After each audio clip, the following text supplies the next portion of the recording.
Good morning, YouTube. It is week 5 of training for the Big Sur Marathon. I'm about to head out on a threshold workout, meaning that it's at a fast pace. So I'm in this unreleased Hoka racing prototype. The shoe that I flashed in the beginning part of this video is an unreleased racing prototype by Hoka. So the shoe's not out yet. It'll come out in spring 2024. The pair that I have right now doesn't have any sort of label on it. So like if someone were to see me in the shoe, secrets are still sealed. We are all good. But this is the shoe that I'll be running the Big Sur Marathon in. So there's going to be a lot of, social media posting about this shoe when it does come out. But I figured I should break it in today since I am doing speed work. Very fast, responsive shoe that's suited for races. So it's not something to use for like a casual run since I have to do stuff at my threshold pace, which is just like a max effort for me. I figured these shoes would be good.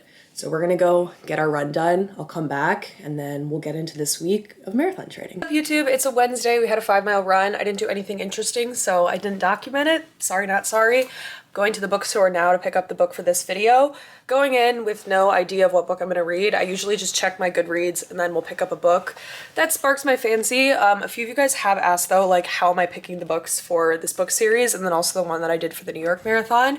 And the answer is selfish. I'm choosing books that I wanted to read. Good for my reading habit, obviously, to force myself into this like reading schedule. Obviously, it's kind of hard to like read a book every single week and then also document it, make the videos, edit them, whatever. I'm choosing books that I think are interesting to you guys as well. I personally can't read like one subject. Like if I did all running books for this series, I feel like that would be really boring. I mentioned in one of the videos that reading about grief is kind of hard, so I think I'm gonna diverge from that for a little bit, but I'm gonna go into the bookstore, head empty, see what sparks joy, and I'll take you along.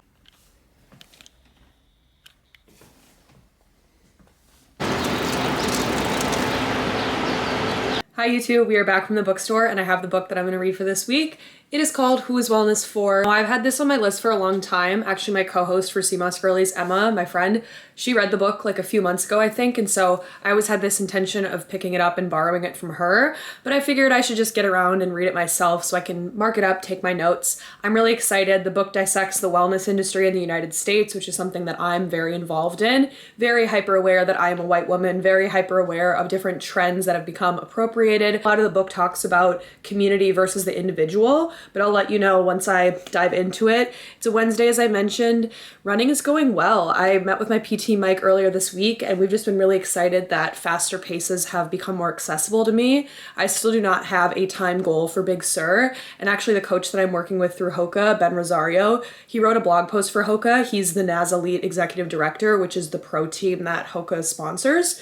He wrote this blog post and said, if you're training for a marathon, you should not set a goal time unless you're halfway through your training, which I think is really smart because I feel like you don't know enough about your body until you're at like at least a halfway mark with marathon training. So who knows? I don't have any intention in my mind to be able to run Big Sur faster than I did New York just because of the elevation, but who knows? Maybe my body will feel better. We'll do something interesting. I have no intention, not intention, I definitely have intention, but I have no plans for fall races yet. I'm just kind of vibing, milli rockin' as we do, but I have to make some videos for Hoka now, and then yeah, I'm gonna go hang out with some friends later. I haven't seen people since I've been back in New York. Gonna go to the grocery store, get some things because we're running out of our lettuce, which I'm looking at right now. If you ever wonder why my lighting has improved in the past few months, it's because I have this lettuce farmer now, to be honest. It's a rare flex, it's a unique flex. I've told a few men that I've gone on dates with that I have this, and I think some of them are immediately turned off, and then some of them are like, who's this chick? So hopefully my husband will appreciate the lettuce farmer one day. But for me, my single ass, we're just testing out the waters again with dating. Okay, let's get going. The theme for today is wear stuff that we haven't worn before. Somehow I've never worn this skirt. Well, I kind of bought it in winter. This shirt is amazing. It's from Molly Goddard, which is a brand that I've idolized for so long, and I've just never worn it. I don't know why. It's a lot, but here's the fit for today. Out and go, read in a coffee shop, be a little mysterious. No, I just need to get out of my house or I go crazy. Thursday, everyone. I went to the gym, I lifted. You know, I'm becoming one with the gym bros. I'm live, laugh, loving with the gym bros. whatever, it's fine. I'm really getting stronger. I don't know if it's the creatine or like my mentality. If you clench your muscles when you lift, that's like actually how muscle growth happens. Yes, lifting weights is what does it, but unless you're really engaging your muscles, you're not doing anything. So I've been conscious of that. A very exciting call with Planet Noosa. If you live in New York City or if you live in the US, keep your eyes out, keep your eyes peeled for 2024 because I'm designing stuff with them, which I feel like I've teased on the internet. I can't share that much, but I just want to start building up the hype. There's going to be a lot of runs in the city. I'm going to go to Copenhagen. They're going to come here. It's going to be a dream come true. And that's probably what I'm most excited for 2024. I'm also going to be designing something related to weed. I've talked with a brand about creating a tangible physical product for people. So that's another thing down the pipeline. And then obviously continuing working with Hoka, running different races. But I'm so excited for 2024. I'm going to go read the book. Did a good job of finishing all my work last night.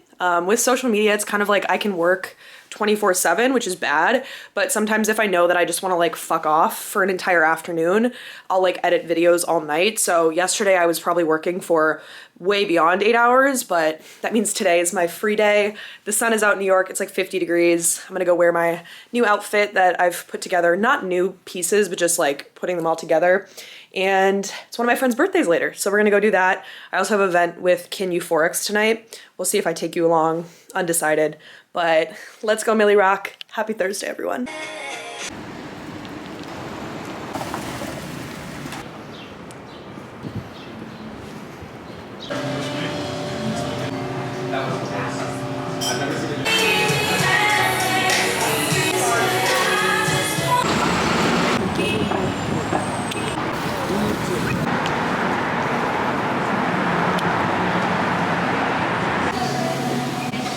Bounty going on with the lettuces here. Some kale and chives that I'm gonna put on top of the toast.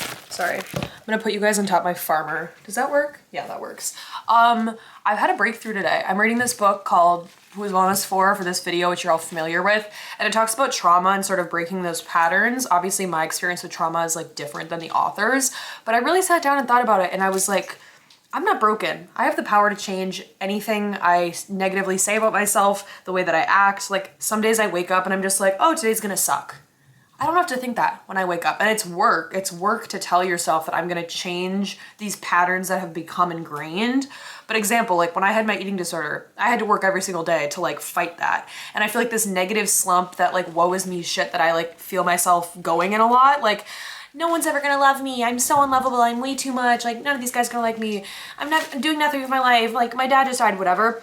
All those things are true and I have those anxieties, but that doesn't prevent me from like being positive and like being all bitchy all the time. Like I have every reason to be a bitch right now. I have every reason to like be harsh and be bitter and like, you know, be pissed off when I see other people in love or when I see other people with their parents or whatever. I could become resentful and evil and like really bitter, but I'm making a decisive choice to love. I just think it's great karmic energy. It just feels good to give love and even giving love to people that maybe don't deserve it. I just feel so much better. And I've just been holding this kale as I've been giving this spiel, but I'm going to a friend's birthday party later, going to a little event.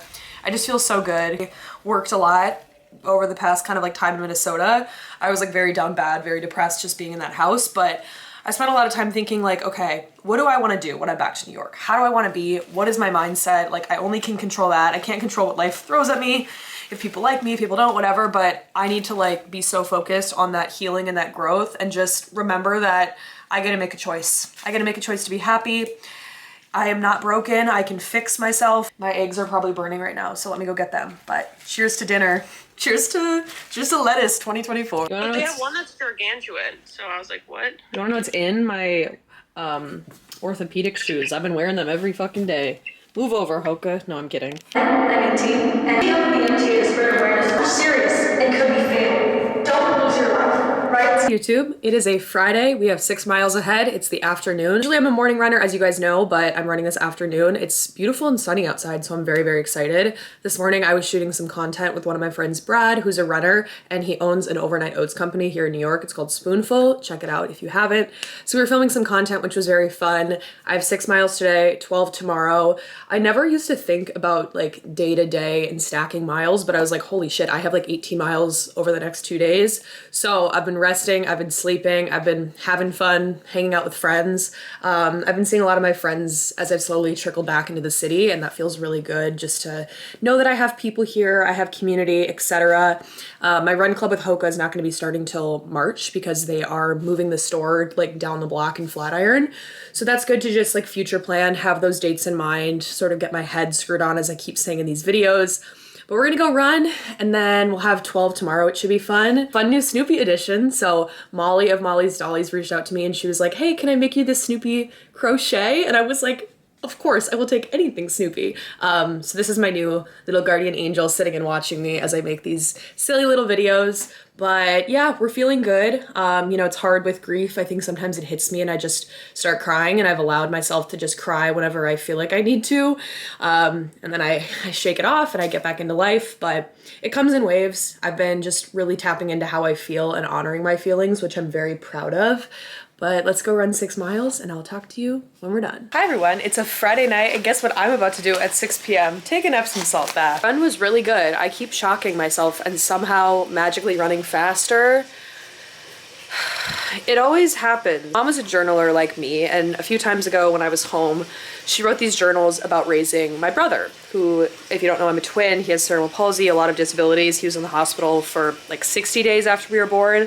So my mom has gone through the ringer medically between that, my dad, etc. And so she writes journals, and she had all these journals about his progress and was like getting so frustrated because my brother has CP, which means that you can't do small motor movements. And so she had to teach him sign language because he was deaf. So he couldn't use his hands to functionally do a sign in ASL, and she just got so frustrated with it. And she had this quote that I remember in her journals that she allowed me to read, and it said like, as soon as you stop looking for it, it happens one day. And she was talking about the first sign that my brother ever did, which I thought was really beautiful. And it kind of correlates to the book that I read, Running Home, where the author was talking about like, yeah, I just happened to win this ultra race. I just stopped putting the pressure on myself, and then it happened. And my body is working. It's working, and like I'm eating whatever the fuck I want. I'm going out, feeling a lot better in my body, and I just had this thought like, fuck, what if I get fast? Not, you know, fast is relative, but what if I get fast, and what if I like this running thing? I like it, but you know what I mean? Like next level. So let's go take a little bath, freshen up, and I will see you tomorrow on our 12-mile run. Morning everyone, it's a Saturday. We have 12 miles ahead. Gonna wear the racing prototype again.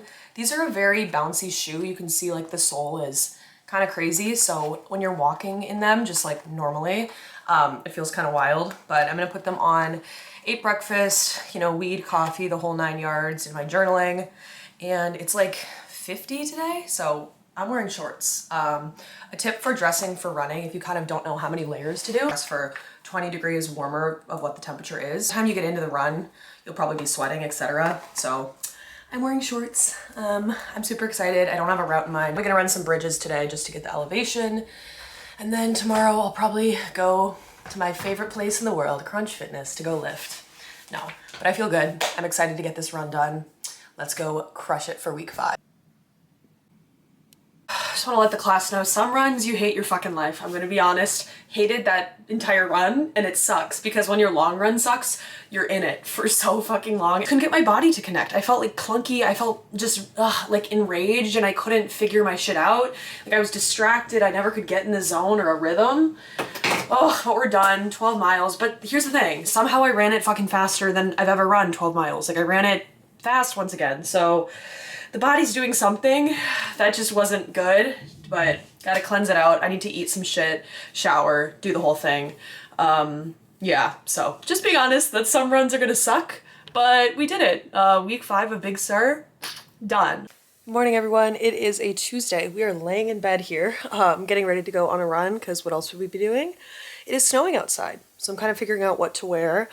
I don't really want to wear new shoes and like fuck them up with the snow, so I'm gonna put on some old, I think these are Carbon X's. They're a carbon plated shoe, so they're a little bit of a faster pickup, and I just need to sort of like get to the 250 mile point on these shoes. I've had them for probably 3 years, but they're a good shoe. They're a little bit older. So we're gonna go run in the snow. I have a fartlek speed workout today.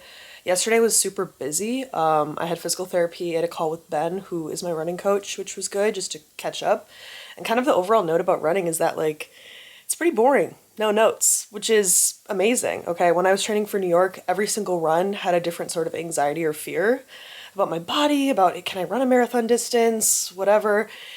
It's pretty boring out here, which is a good sign. So I'm just hanging with it. Ben and I didn't really have much substantive to talk about because running is just going well. I'm able to hit paces and run faster like I've been saying in these videos. And then I saw my physical therapist, Mike, did some CMOS girly stuff, edited this video, finished the book, did some more content, just got my head screwed on once again.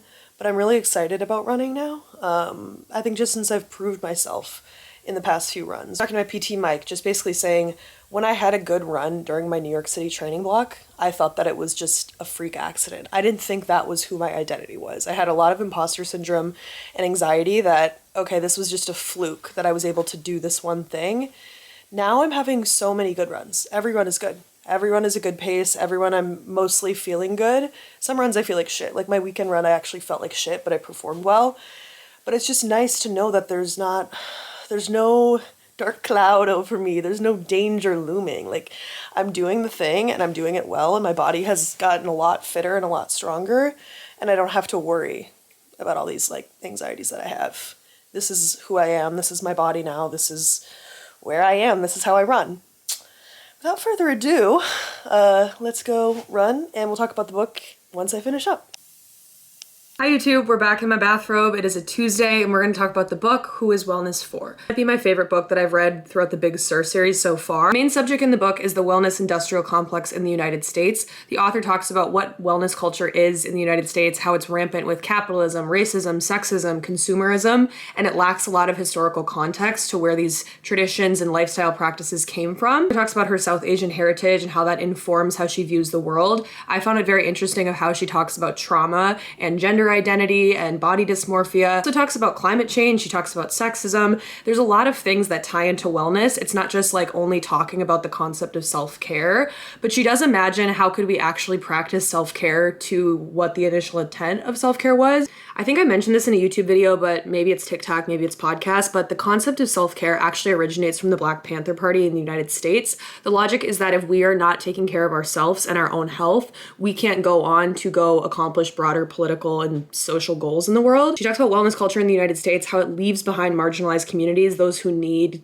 care the most, those who need community the most. She talks about the individualism in the US and how we could create forms of community care, because I think it's really easy to be like, I'm into wellness in the US, but reality that means like you just have adaptogens in your pantry. CMOS Girlies is definitely within the wellness world, right? And so it's something I often think about. We are bringing people together in a community, but I am very conscious that I'm a white woman with the meme page. When we do podcast episodes, we really try to talk about the context and history of different trends, and I'm using trends with air quotes, turmeric, gua sha, etc., how those things have become co-opted and profited in the United States. And I think one thing we try to push with CMOS Girlies is if you are going to adopt different lifestyle practices, trends, products, make sure you know where they come from, make sure you know the historical significance. I found in the book to be very interesting. The author discusses the difference between Eastern and Western medicine and this sort of conflict that happens a lot.